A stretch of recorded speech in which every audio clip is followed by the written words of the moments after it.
This conference will now be recorded.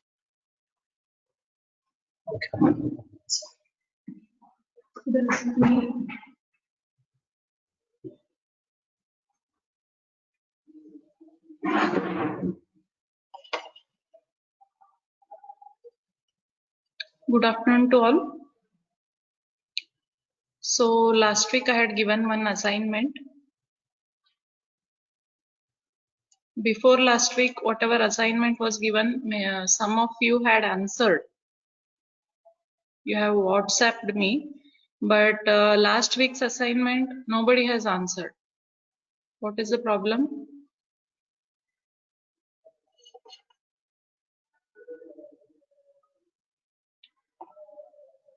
Roll number 23. 23, are you there?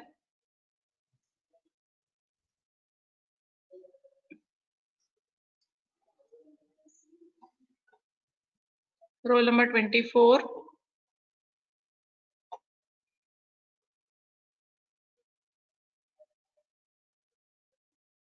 Are you able to listen me? Somebody confirm.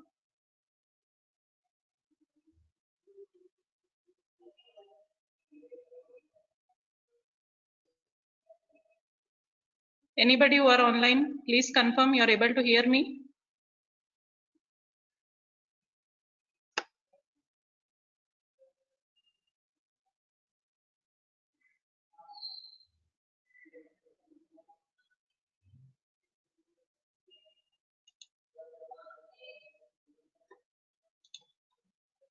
Roll number 4.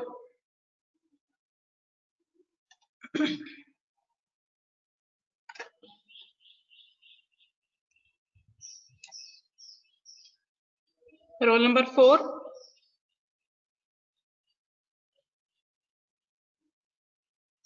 Roll number 13.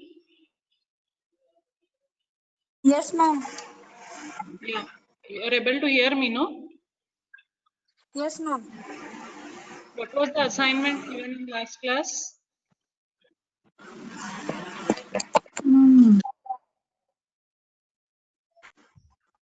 Wait. Huh?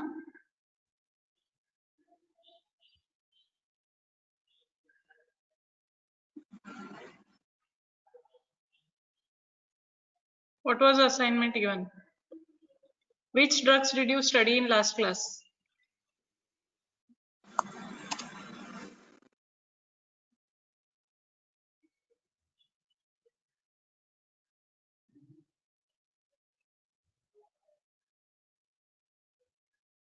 Roll number 21.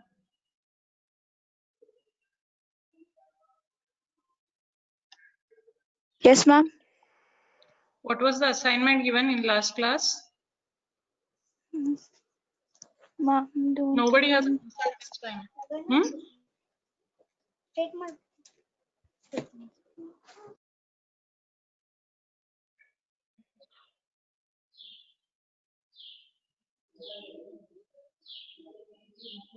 Okay, who knows? Who can answer? What was the assignment given in last class? Anybody? Ma'am, common features of acanthasia member. Yes. What are the common features of acanthaceae? Ma'am, they are mostly herbs or shrubs, Huh? and they have simple leaves arranged in opposite pairs, Yes. and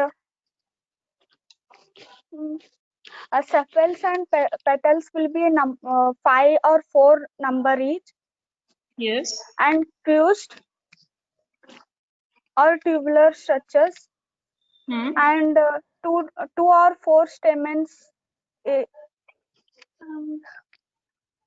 and stipule will be superior. Okay. 2 fused carpels.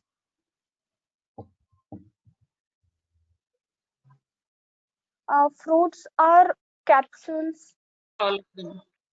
I had told some common features in the practical class for acanthaceae. Okay, so as you told, almost all the acanthaceae members are herbs. That is right. Yes. Second most important thing is they will be bulged at nodes. Okay, and the stem or the branches, they will be quadrangular. If you cut them and see the cross section, you can find, you can easily appreciate 4 borders or 4 angles. Okay, so they will be quadrangular in cross section, right? And as you told, the leaves will be opposite, and most of the times they will be opposite decussate. Okay, Yes, very important feature with respect to inflorescence is all Acanthaceae members, they possess bracts. The inflorescence, you can see predominance of bracts in the inflorescence. You just yes, remember flower or inflorescence of Vasa. Okay, so in Vasa you will find green colored leaf like bracts which covers the inflorescence. Okay, so the main thing is these bracts, they cover the flower in bud condition. They protect the flower in bud condition. Okay, you just remember this Burleria Sahachara or Saireyaka. So in that also you can find lots of bracts. Okay, and in this case the bracts will be spinous. If you just move your fingers on the edges of the bracts, you can feel spinous projections, right? So yes, this is the most important feature of Acanthaceae. Another thing is with respect to flower, the flower will be irregular and it will be having bilipped corolla. As you have all seen Vasa flower, isn't it? So it is having the synonym Simhasya. Simhasya means the flower resembles the open mouth of a Simha or lion. So that indicates that the flower is bilipped. Usually there will be arrangement of 2+3 corolla.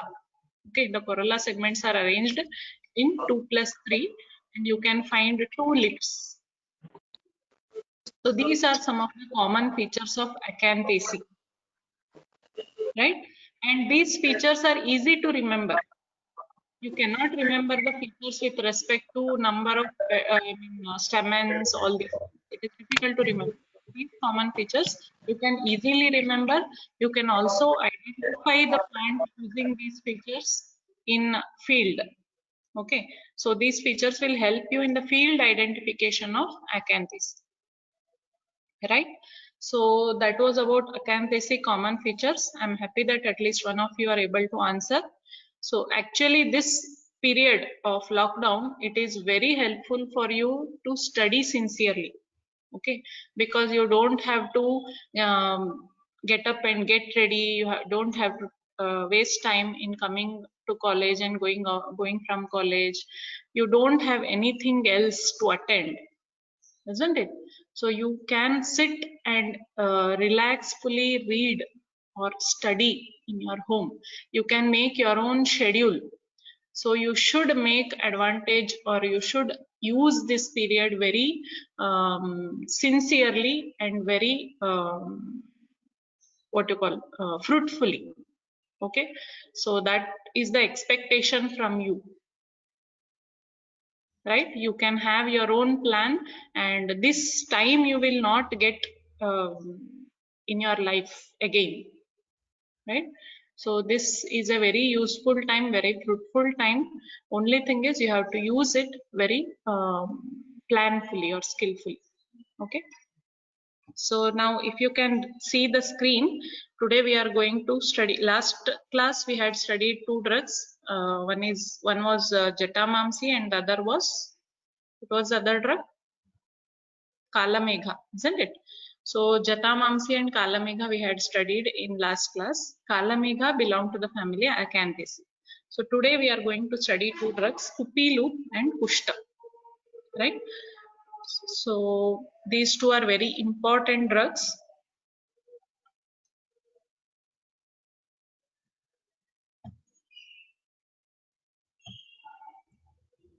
So first drug, Kupilu, the botanical name is Strychnos nux vomica. Okay, in English it is called as nux vomica plant. It belongs to the family Loganiaceae. If you see the vernacular names in Hindi, it is called as Kuchala. Kuchala seeds are very famous. Okay, in Malayalam it is called Kanjiram, Telugu Mushini Ginjalu, Kannada it is called Kasarkankai. Okay, in Marathi it is called kajra, in Gujarati jher kuchala, and English, as I told you, it is called as Nux-vomica seed. Synonyms. If you see the synonyms, it is having the synonyms like Kaka Tinduka, Visha Tinduka. So Tinduka is another plant.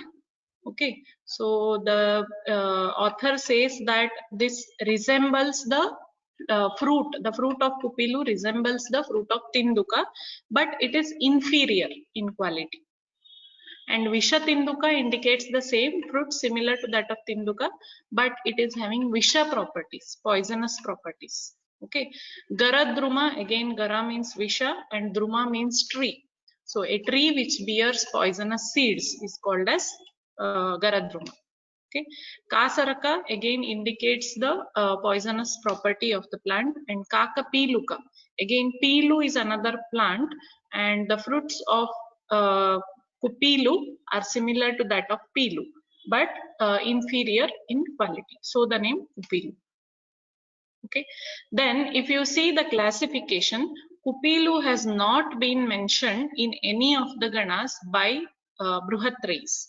Charaka, Sushruta, Vagbhata, Acharyas have not mentioned Kupilu in any of the ganas, but in Bhavaprakash Nigantu it has been mentioned in Amradi Phalavarga. Okay, so actually in Amradi Phalavarga all fruits which are edible have been mentioned, but Kupilu it contains seeds which are poisonous, but fruits are edible. Okay, in Kupilu. So because of this, it has been mentioned in Amradi Phalavarga. Otherwise, seeds should not be consumed; they are poisonous. It contains an alkaloid called strychnine, which is very poisonous. Okay. Then coming to the history, if you see in what all places Kupilu has been mentioned in different literature, Kasaraka is mentioned as a tree which is abundantly available near townships, but its identity with Nux-vomica is not confirmed. It is a bit doubtful. So many of the scholars opine that Kasaraka and Kupilu are different. Okay, sorry, Karaskara. Then Vishamushtika has been mentioned by Acharya Sushruta in Surasadigana. Okay, again Surasadigana is a group wherein all aromatic plants have been mentioned, but Vishamushti or Kupilu, it is not having any aromatic principle. So it is not possible to identify the same with Strychnos Nux-vomica, because Kupilu has been identified as Strychnos Nux-vomica, whereas Vishamushti has been mentioned in Surasadigana, which contains aromatic drugs. Since Nux-vomica is not having aromatic principles, Vishamushti, as per this context, cannot be taken as this Nux-vomica. Okay, then Dalhana in this context described it as Rajanimba. So Vishamushti has been taken as Rajanimba by Acharya Dalhana. Then Bruhatrayis and Rajanigantu didn't mention the term Kupilu or Vishatinduka. They have just used the term Karaskara.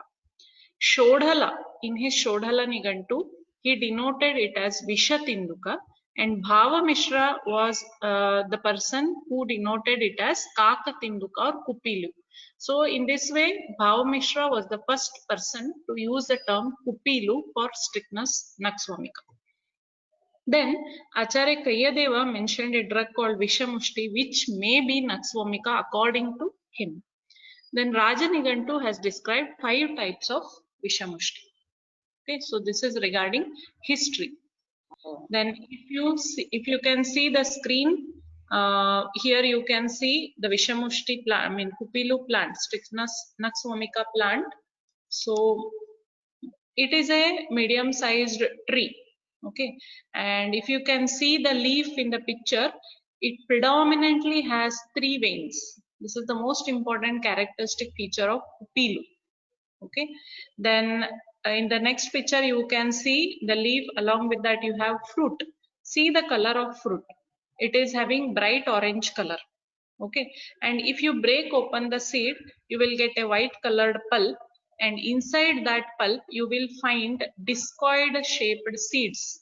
Okay, the seeds are multiple in a single fruit. So in one fruit there may be many seeds, 2, 3, 4 Okay, so in that way you will find multiple seeds. Then if you just see the picture of the seeds on the screen, the seeds are discoid in shape, disc-like or discoid. Okay, this is in this way you have to describe the features of the seed. The shape is discoid. If you see the surface of the seed, one surface is concave, whereas the other surface is convex. Okay, and if you see it very closely, you can appreciate very minute, oppressed, silky gray hair. Okay, and these are all over the surface of the seed. So these are some of the important identification features of Kupilu or Strychnus nux vomica. Then morphology, as I described earlier, it is an evergreen glabrous tree. Glabrous because if you just move your fingers on the leaf, the surface of the leaf is very smooth. Okay, it is not hairy, it is not rough, it is very smooth. The leaves are ovate, 5-nerved, glabrous and shining. So here you can see 5-nerved. Predominantly you can, in the middle you can see 3 nerves, but in the sides again you have 2 nerves. So totally it is 5-nerved. Okay, glabrous and shining. Flowers greenish white, both on terminal, pubescent, pedunculate or corymbose cymes. So here you can see the inflorescence in the first picture. So you can see the flowers are very minute, white in color, and it is a cymose type of inflorescence. I hope you know the difference between cymose and racemose type of inflorescence. So it is a cyme, and the type of inflorescence exactly is corymb. So I want you people to look out for corymb inflorescence. What are the features of corymb inflorescence? First, see what is cymose inflorescence, and the next point is what is a corymb. So this is an assignment for next. This is the assignment for this class. Okay. Then coming to the fruits are large, about 4 centimeter in diameter, globose berry. So it is a berry type of fruit.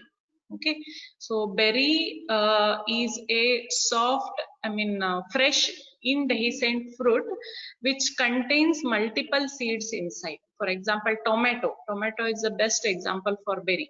Similarly, this nux vomica fruit is an example for a berry which is soft, fresh, indehiscent, and it contains multiple seeds inside it. So that it is a globose berry, orange red when ripe. So when you see the unripe fruit, it will be green in color, but when ripe, it is orange red in color. Then coming to seeds, as I told you, the seeds are many, 1.25 centimeter in diameter, discoid. So the shape of the seed, you describe it as discoid or disc-like.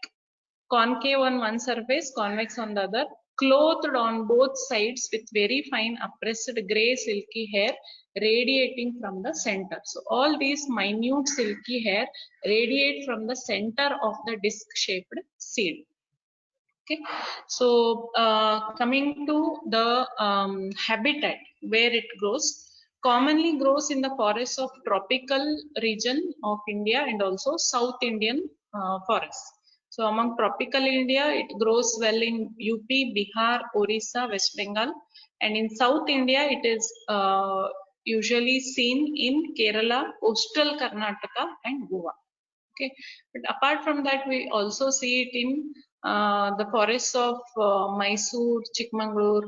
In that belt also, Kupilu can be seen. Kupilu tree can be seen. Coming to the properties, so it is said to have Katu and Tiktarasa, the seeds, the properties of the seeds. Guna, Laghu, Ushna and Tikshna. Then Virya is Ushna and Katu Vipaka. Doshagnata, it is best Kapha Vatahara.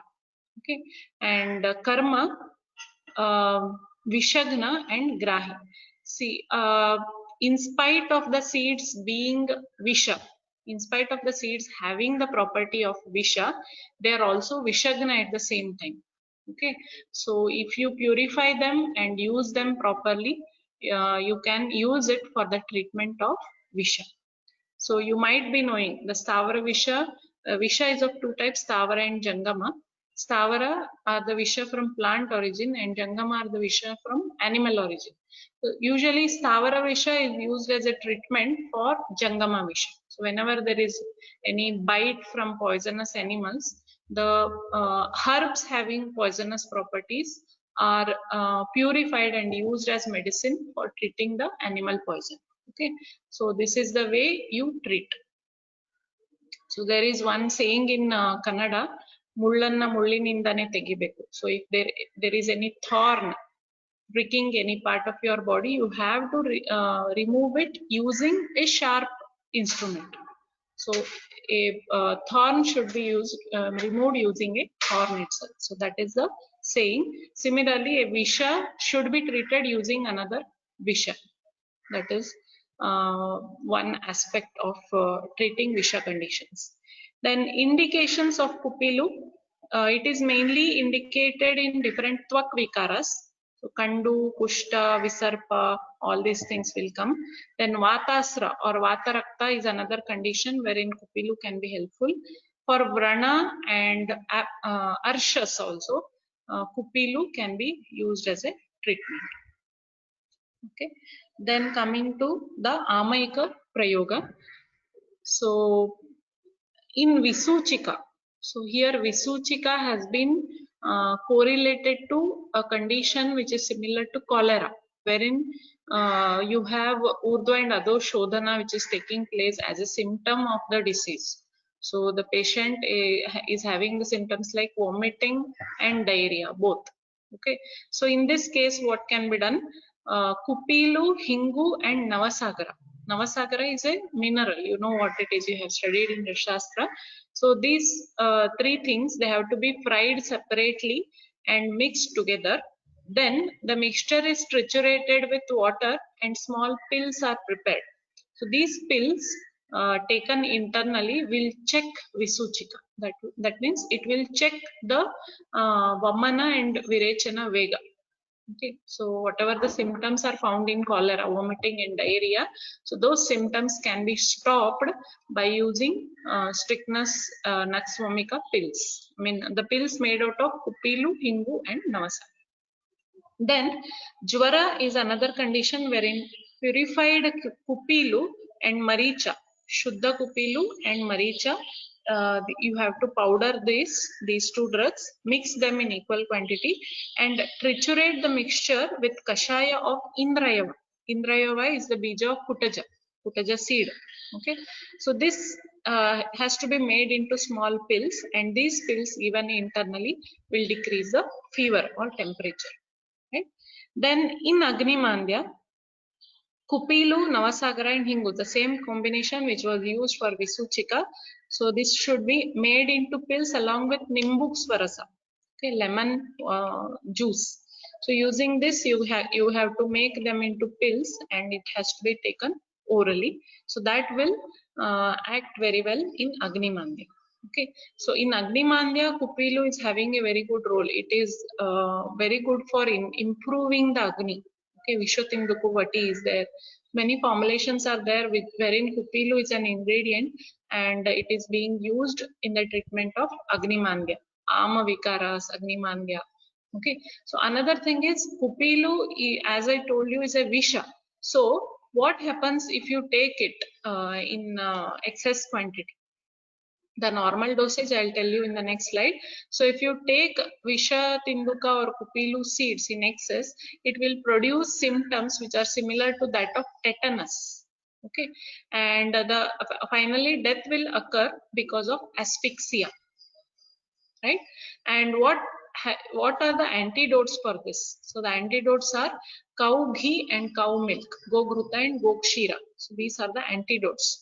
So if you come to know somebody has consumed Vishatinduka bija or Kupilu bija, so you can just use Gogruta and Gokshira as antidotes. And if you see the Shodhana also, the Gomutra is being used for Shodhana. So the first method is you have to soak Kupilu seeds in Gomutra for 7 days. Every day you have to change the Gomutra and you have to soak it for 7 days in Gomutra.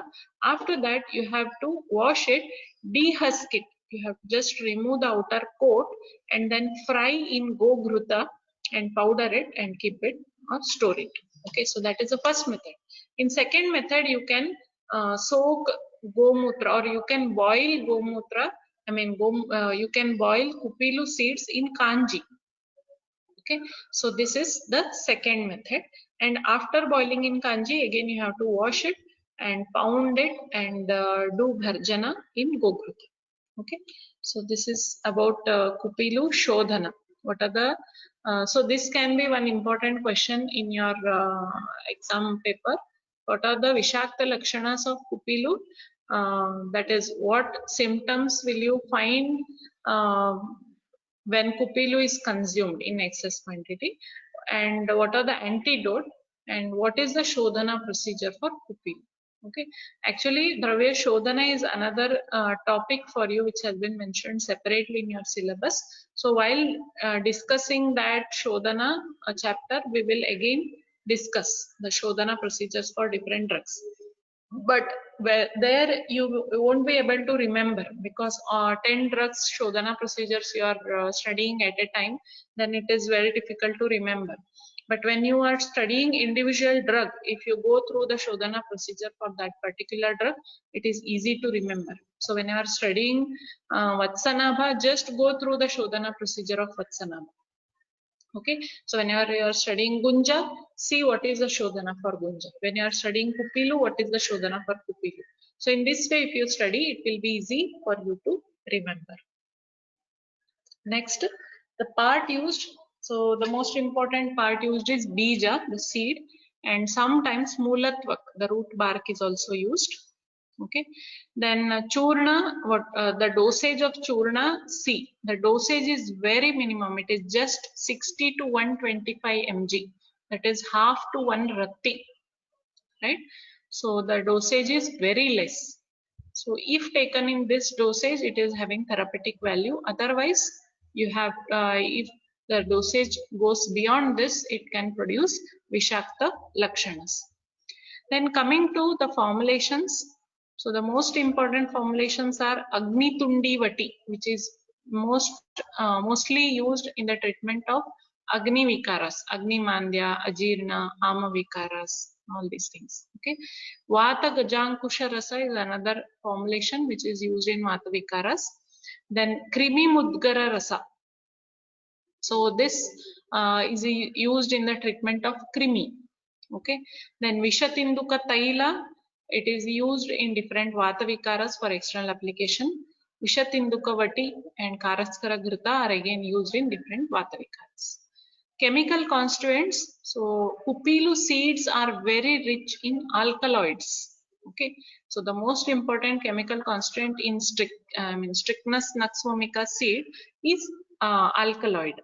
And based on different chemical structures of alkaloids, the different alkaloids found in Strychnus seed have been named differently. Like we have brucin. Brucin is one alkaloid. Strychnine is another alkaloid. Vomicin is an alkaloid. Isostrychnine, loganic acid. So these are different alkaloids present in Strychnus nux vomica seed. And among these alkaloids, brucin and strychnine, they are having a very important therapeutic value. Coming to the research updates. So strychnine, in one study, it showed remarkable negative chronotropic activity on isolated frog heart and guinea pig atria. So it is having a negative impact on the heart. That is why it should not be, it should be very carefully used in cardiac patients. So that is the inference from this study. Okay. Then in another study, strychnine increased the level of acetylcholine in spinal cord and sustained convulsions in frog heart. Okay, so this is another study. Then the seeds have shown analgesic and anti-inflammatory activities. This is the most important study which might support the use of Kupilu in different Vata Vikaras and nerve related disorders. Okay. Okay, so in Vata Vikaras, what happens? Usually there will be inflammation of the nerve, then pain will be there, and activity will be hampered. Okay, so the main thing you have to do here in Vata Vikaras is to reduce the inflammation and to reduce the pain. So the anti-inflammatory and analgesic action of Kupilu are going to help very much. That is why Vishatinduka or Vishamushti or Kupilu is a drug of choice in different Vata Vikaras. Okay, usually Vishatinduka Taila, Vishamushti Taila. So it is used in Vata Vikaras for external application. So that is about Kupilu. Now we'll move on to the next drug, that is Kushta. Okay. Any doubts with respect to Kupilu?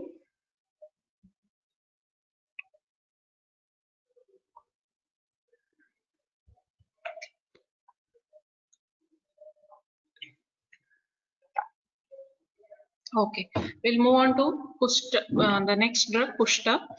Botanical name is Sausuria lappa. It belongs to the family Asteraceae. Okay, so the Hindi name for Kushta is Koot. Then in Telugu it is called as Changaluva Koshtu. Kannada it is called as Changal Koshta, or it is also called as Kushta, just Kushta. Then English it is called as Costus root. Okay, so actually Kushta you cannot find this plant here in lower parts of India. It is it most commonly grows in alpine Himalayas. Okay, it grows like a weed in that region. Synonyms. See, the first synonym itself indicates Kashmiraja. So the habitat of this plant is Himalaya. Okay. Then Vapya, because it grows well in moist places. It grows especially on the banks of water resources, rivers and other springs, all other water resources. So it grows on the banks of these. Utpala, because of the flower, it is having sweet smell, the flower. Then all other synonyms like Pakala, Vyadhi. So these synonyms indicate that it is a very good drug having therapeutic value. Okay, so Kushta, as you know, Kushta is also the name of a roga. Kushta means skin disease, isn't it? So all names of rogas can be the synonyms for this drug, Kushta. So the term Gada means roga again. Then Amaya, it is also indicating the meaning roga. Then Ruk again is roga.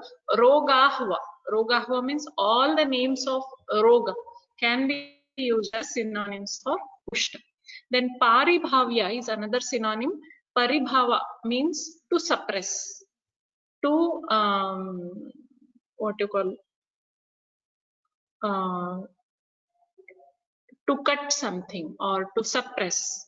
Okay, so Paribhavya means a drug which is able to suppress a disease. So that is the meaning of the term Paribhavya.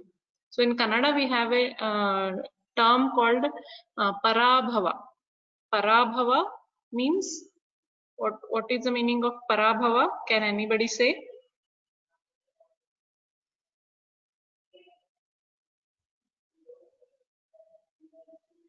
Parabhava means to lose, win and lose. Win means to, Jaya. Jaya or Vijaya is to win. Parabhava means to lose, isn't it? So this has the ability to Parabhava, do the Parabhava of the disease. So that is Paribhavya. Then coming to the classification in different ganas, Charaka, Acharya Charaka has used, he has mentioned the drug Kushta in Lekhaniya Gana, then Shukra Shodhana and Asthapana Upagana. Acharya Sushruta and Vagbata, both of them have mentioned this drug in Eladi Gana. Then Bhavaprakasha has mentioned it in Haritakyadi Varga. Coming to the history, So actually Kushta is a controversial drug. There is some confusion regarding the identification of Kushta. Okay, so most of the times what happens, Kushta and Pushkara Mula, that we get confused among these two. This is because if you see Abhav Pratinidhi Dravyas mentioned in Bhav Prakasha, so Kushta is an Abhav Pratinidhi Dravya for Pushkara Mula. Okay, so because of this, there is some confusion with the identity of Kushta and Pushkara Mula. Some say that both of them are same plant. So Kushta is the stem of the plant, and Pushkara Mula, that is Inula racemosa. For Pushkara Mula, we take Inula racemosa. So the stem of Inula racemosa is Kushta, and the root of Inula racemosa is Pushkara Mula. So that is the opinion of some people, but it is wrong. Kushta is a different plant. Okay, then Kushta is definitely known to Indians since Vedic period, but Pushkara Mula was not known. Okay, so in Vedas, if you see, there is reference for Kushta. Kushta is mentioned in some places, whereas Pushkara Mula is not at all mentioned in Vedas.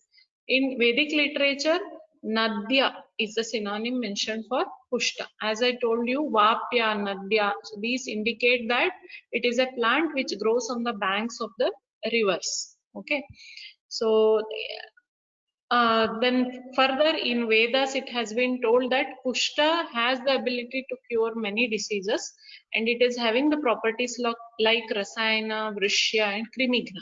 Okay, and it is specifically mentioned it as Takma Nashaka. Takma means fever. Okay, so Kushta is a drug which can be used in fever also. Then Kushta is considered as a substitute for Tagara as well as Pushkara Mula. So I told you earlier, so Kushta is an Abhava Pratinidhi Dravya for Tagara and Pushkara Mula. So in the absence of Tagara or Pushkara Mula, you can use Kushta as a substitute. Okay, then Kushta is adulterated with many plants like Inula racemosa, that is Pushkara Mula, then Aplotaxis auriculata, Iris germanica, Salvia lanata, Costus speciosa. Costus speciosa, I think you have seen the drug in our garden, so it is there. So these plants are being used as adulterants for Kushta. So when you want to buy Kushta in market, you need to be very careful. You have to buy it from a licensed dealer, the one who sells the genuine sample. Okay, so you can see the picture of Kushta Sossuria lappa in the slide on your screen. So it is a small herbaceous plant, and you can find the leaves there of different shapes. I'll explain you later. Then you can see the inflorescence. So it is having head inflorescence, which usually appears in clusters at the end. So it is a terminal cluster of head inflorescence. Okay, and you can see the individual flowers in the first picture, and below you can see the Kushta root, Costus root, which is the useful part in case of Kushta. Then coming to morphology, so it is a perennial herb. It is a very small plant. The stem is erect, 1.2 to 2 mm high. So it is a very small plant. Leaves are membranous. Membranous means very thin, irregularly toothed. So you can see in the picture. You can just see the margin. The margins are irregularly toothed. Okay, then the basal one, very large, triangular with a long lobately winged stalk. The stem, on the stem, the leaves are smaller. See here, you can again see. If you see the leaves which are below, at the level of the ground, they are very large and almost triangular in shape. Okay, but when you come up, the leaves decrease in size. So the leaves which are on the stem near the inflorescence, they are very small in shape when compared to the leaves which are at the base.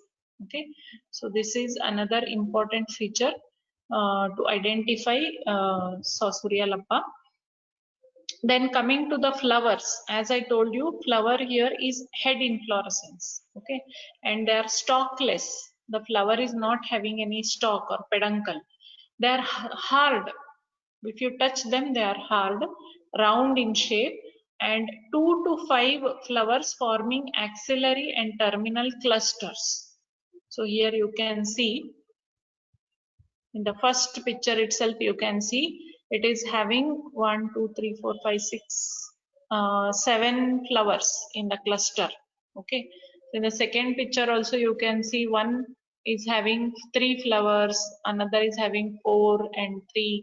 So usually 3 to 5 flowers will be there forming a cluster at the terminal or at the axillary point. Okay, then the corolla is dark purple or almost black. So here you can see it is dark purple, isn't it? So it is dark purple or sometimes it is almost black in color, and fruit is an achene. So achene type of fruit, it is usually found in Compositae family and in Gramineae or Poaceae family. Okay, all grains, food grains, they are achenes. Okay, so it is here in this case, fruit is an achene, 8 mm long, compressed and curved. Okay, and coming to the habitat, so as I told you, it is a plant which grows well in alpine Himalayas. So the synonym also, one synonym also indicates the habitat Kashmiraja. So Kashmir and alpine Himalayan ranges, the height being 8,000 to 12,000 feet. So this is the habitat for Saussurea lappa. Okay, then coming to the properties, the rasa of Kushta is Tikta, Katu and Madhura, predominantly Tikta and Katu. It is having this, properties, gunas, Laghu, Ruksha and Tikshna. It is having Ushna, Virya and Katu Vipak. Okay, then Doshagnata, it is Vata Kafahara, and it is having Lekhaniya and Drishya Karma. Indications, so this is also indicated in Kushta, skin disorders. Then Kushta is an important ingredient in formulations which we use in different respiratory disorders like Hika and Shwasa and Parshva Shula, and also in Hridroga. Okay, so if you see the indications of Pushkara Mula, that is also very much useful in respiratory disorders like Hika, Shwasa, Kasa and all. So seeing this common usage, Kushta can be used as a substitute for Pushkaramula. Okay, so only in this condition, only in respiratory disorders, if you are using Pushkaramula, then in the absence of Pushkaramula, you can use Kushta. Okay, then Visarpa, Kandu and Vatara. So mainly Kushta is having its application in skin disorders and respiratory disorders, and also in Vatarakta. So in Vatarakta again, Shodhana, Rakta is involved. So Shodhana is the main aim. So there is some similarity in the treatment between Vatarakta and Kushta. Okay, if you go through Kushta Chikitsa and Vatarakta Chikitsa, many of the combinations or many of the drugs are similar. Okay, so you take this Patola, then Nimba, then Amruta, Vasa, then Kantakari. So many of the Tikta Dravyas which are used in the treatment of Kushta, same have been mentioned for the treatment of Vatarakta also. So there is similarity in treatment of Kushta and Vatarakta. So many of the formulations which have been mentioned in Kushta Chikitsa, you can also use in treatment of Vatarakta or Gouty arthritis. Like Guduchyadi Kashaya is there, Patola Kashaya, Patola Katukaramani Kashaya. Okay, so there is lot of similarity. When you go to the higher this one, second, third year, fourth year, when you come across Chikitsa Sthana, you will start learning these things. there is similarity between the treatment of Kushta and Vata Rakta, and you can interchange the formulations. Kushta formulations mentioned for the treatment of Kushta you can use for Vata Rakta and vice versa. Okay, so these are some interesting observations which you also need to make when you go through Charak Samhita. Right. Then coming to the Amayika Prayoga. So the most important application of Kushta has been in psychological disorders. So if you go through Unmada and Apasmara chapters, you will find lot of formulations wherein Kushta is a common ingredient. Okay, so there is one formulation which has been mentioned for as a common treatment for all different types of Unmada, that is this swaras of Brahmi or Shankapushpi or Vacha, the swaras of these mixed with Kushta. Okay, so this formulation is said to be effective in all types of Unmada, Sarvonmadahara. Okay, then another thing is Purana Grita. So I hope you know what is Purana Grita. Can somebody tell me what is Purana Grita?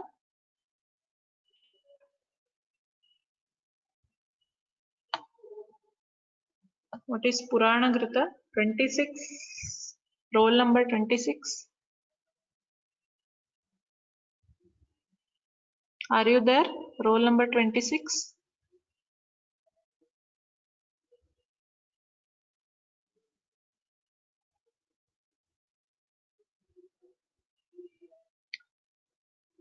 Roll number 26, are you there?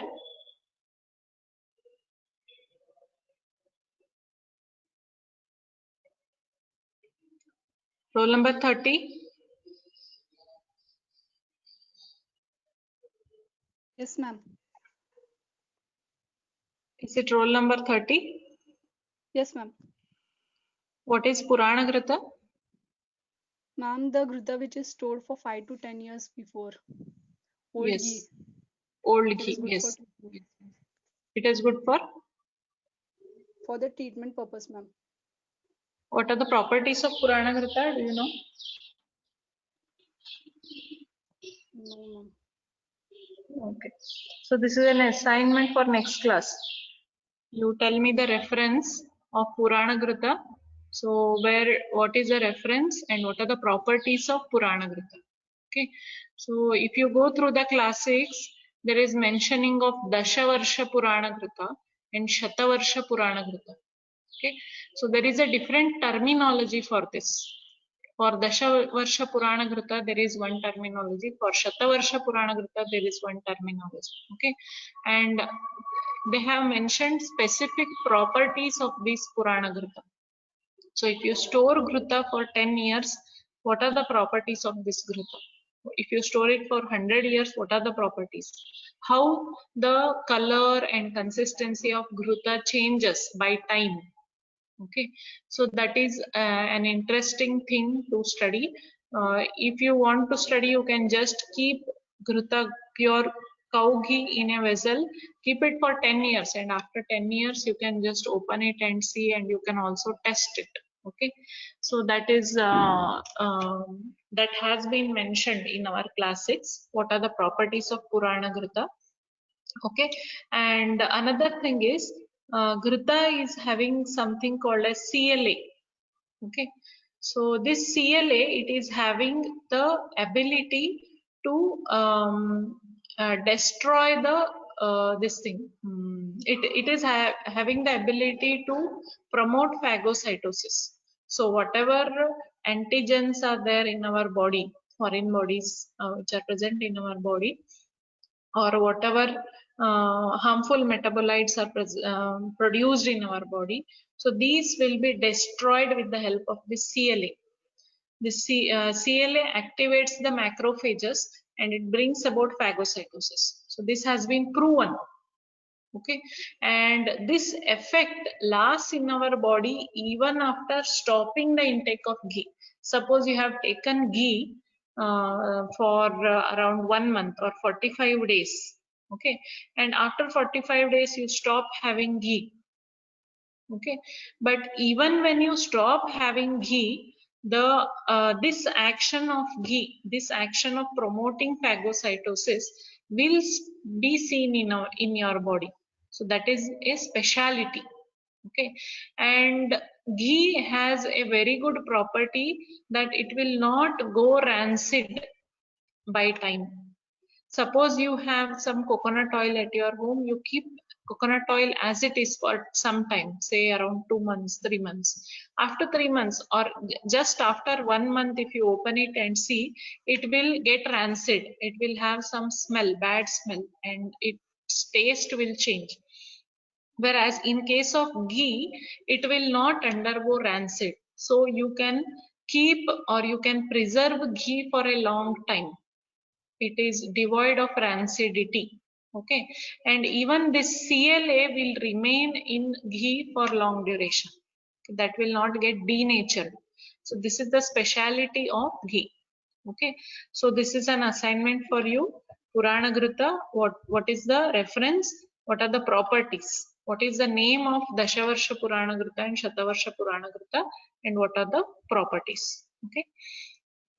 So in Unmada and Apasmara, Purana Ghruta, which is processed with Brahmi Swarasa, Vacha, Pushta and Shanka Pushpi, is said to be very useful. Okay, it should be given internally. Not just this formulation, many formulation. If you just open the chapter of Unmada Chikitsa, you will find many formulations wherein Pushta is an important ingredient. Not just for internal use, even for external application, even for Anjana, Dhupa. So for all these things, Pushta is being used. In Shira Shula, the paste of Pushta and Erandamula are grinded with Kanji and they can be applied externally.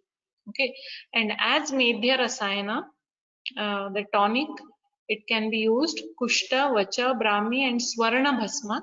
They are mixed with ghee and honey and administered to children. Okay, so you know about Swarna Bindu Prashana, which is being carried out in our hospital. So many people, what they do, they prepare a formulation which contains Brahmi, Kushta, Vacha and also Swarna Bhasma. So this is also used as this Swarna Bindu Prashana. Okay. So not just Brahmi Ghruta, even you can add Vacha and this Kushta also in that formulation, so that the efficacy of the medication will be more, especially in case of children.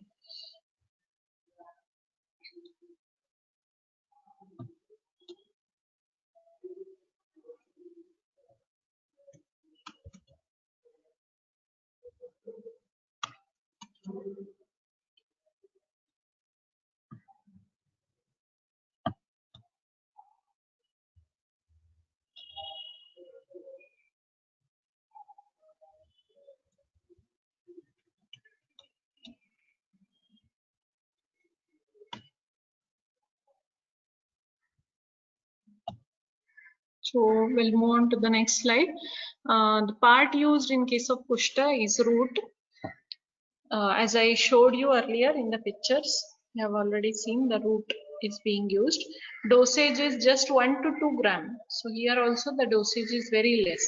First drug Kupilu. In case of Kupilu, since the drug was a visha, it was poisonous, so the dose was very less, and it was as less as half to 1 rati, just 60 to 120 gram. Milligram, isn't it? Whereas here, in case of Kushta, the powder dosage is 1 to 2 gram. Otherwise, powder dosage is up to 12 grams, right? Then formulations, Kushtadi Taila, it is used in Vatarakta. Kushtadi Churna is used internally in case of different skin disorders. Kushtadi Lepa again is used externally in skin disorders. And Dashanga Lepa, you must have heard of this. Dashanga Lepa Churna is available. Dashanga Lepa, actually Dashanga Lepa soap is also available nowadays. And this is said to be very good in different skin disorders when used as external application.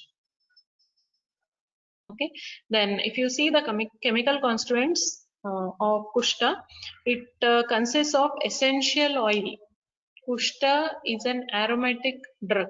Okay, so it contains some essential oil in the roots. Apart from essential oil, it contains cytosterol, sesquiterpenes, and some alkaloids like custin, inulin, betulin, costinolide, costuslactone, and saucerin. These are the chemical constituents of Kushta.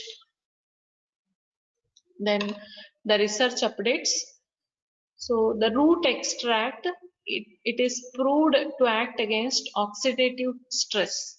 So as I was mentioning in the last class, with respect to Jatamamsi, we were discussing about the antioxidant property of Jatamamsi. Usually Medhya Dravyas, so whatever Medhya Dravyas you have, Medhya action in scientific language, it is called as nootropic, something which promotes your intelligence, which promotes your memory. So this type of action is basically because of two reasons.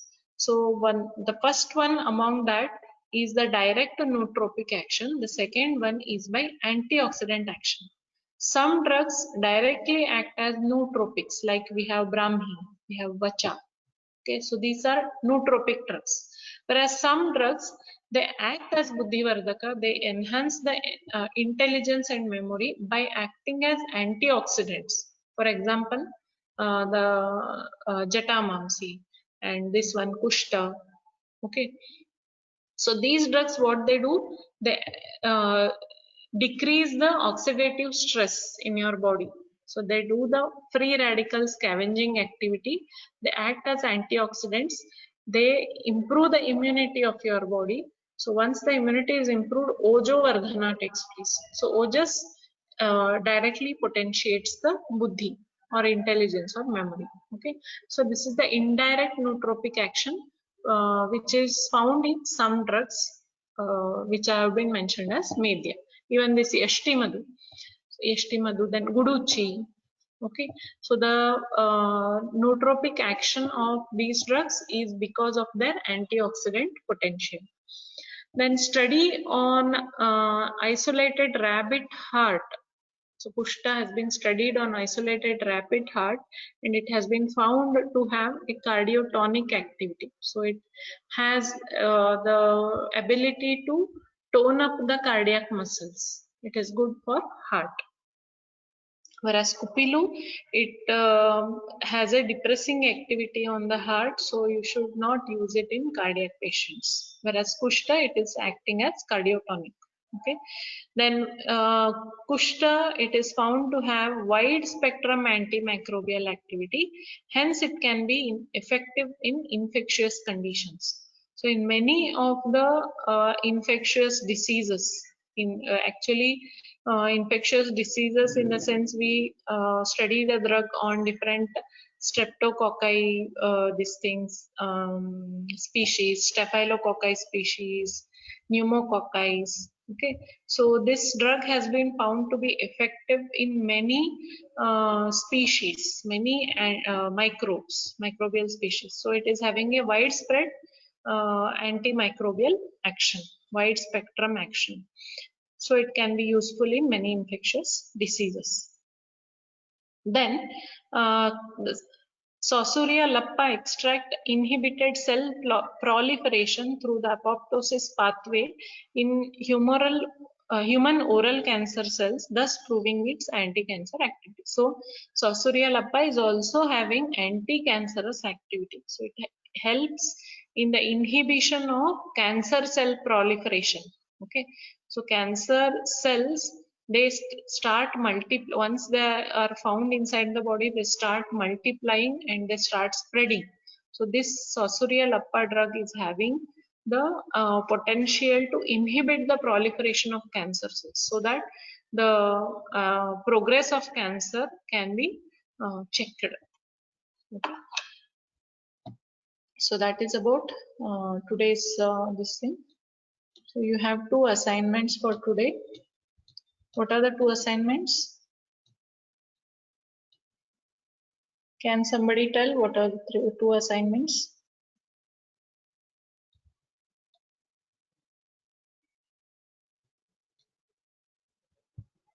Roll number 35.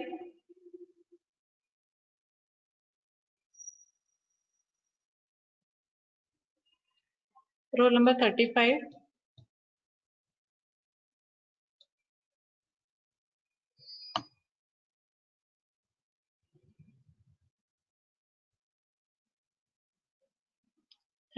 Are you there?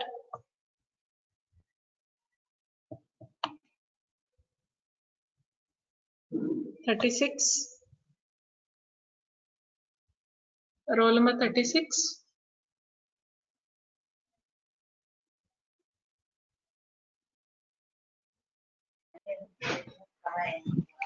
Yes, ma'am. What are the two assignments given to?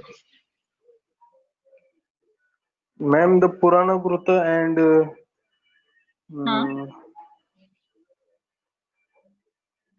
therapeutic uses of Purana Gruta, and one more it is there. One more.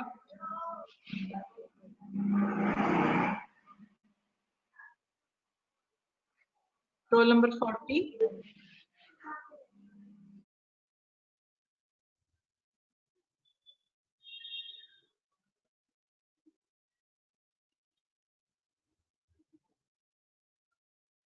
Roll number 40, are you there?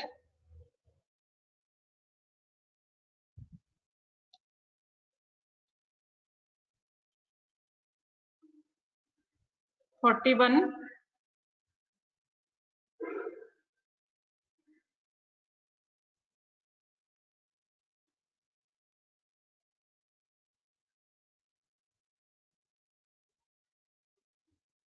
(41)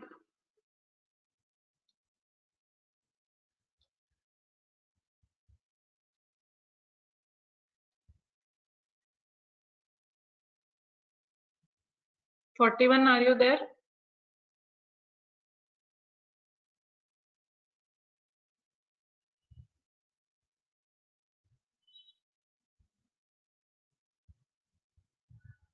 (46)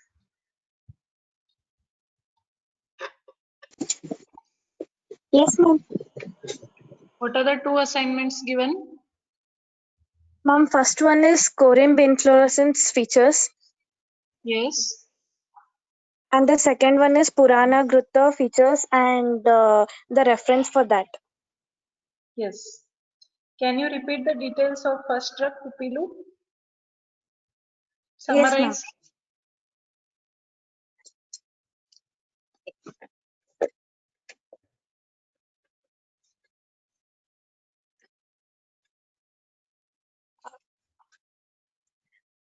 Kupilu, the synonyms are Kaka Tinduka, Vishatinduka, and Garadruma. And its botanical name is Strychnos nux vomica. Family is Loganaceae. Yes. Then Gana Vargikarana, Bhava Prakasha Nigantu, it is included in Amradi Phalavarga. Then habitat, it is grown in South Indian, in Kerala, coastal Karnataka and Goa, and in North Bihar, Orissa, Bengal. Then morphology, bark is thin, grey, smooth or rough. Then leaves, the main morphology is leaves. Predominantly there are 3 veins, and by the side there are again 2 veins, then totally 5 veins. Then inflorescence is cymose inflorescence. Fruits are globose. Then useful part is seeds, and sometimes Moolatwak is also used. Then Rasa Panchaka, Rasa is Tikta and Katu, Guna is Ruksha, Lagu and Tikshna, and Vipaka is Katu and Virya is Ushna.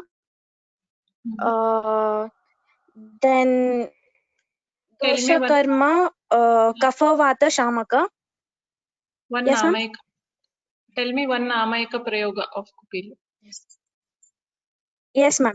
Ma'am, it is used in Jwara. Purified Kupilu and Maricha powder are grinded, mixed and triturate with Kashaya of Indrayava and made into pills. They are given orally, ma'am. Okay, good. Thank you. Roll number 51. Thank you, ma'am.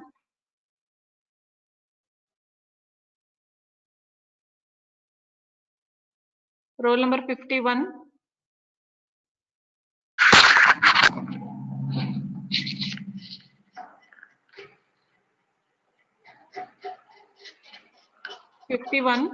Are you there?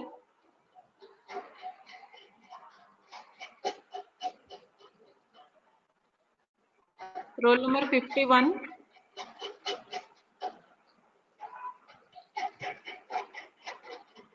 Are you there?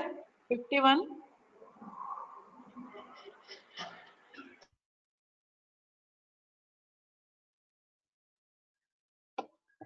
Okay, so next class you have two assignments. One thing is you see what is cymose inflorescence, what is corym, and tell me the description of corym. And the second one is reference for Purana Ghrita. What different types of PuranaGhritas have been mentioned, what are the names for them, technical names, and what are the properties. So these will be the assignments for next class. Okay, so with this we'll conclude. We'll see you in the next week.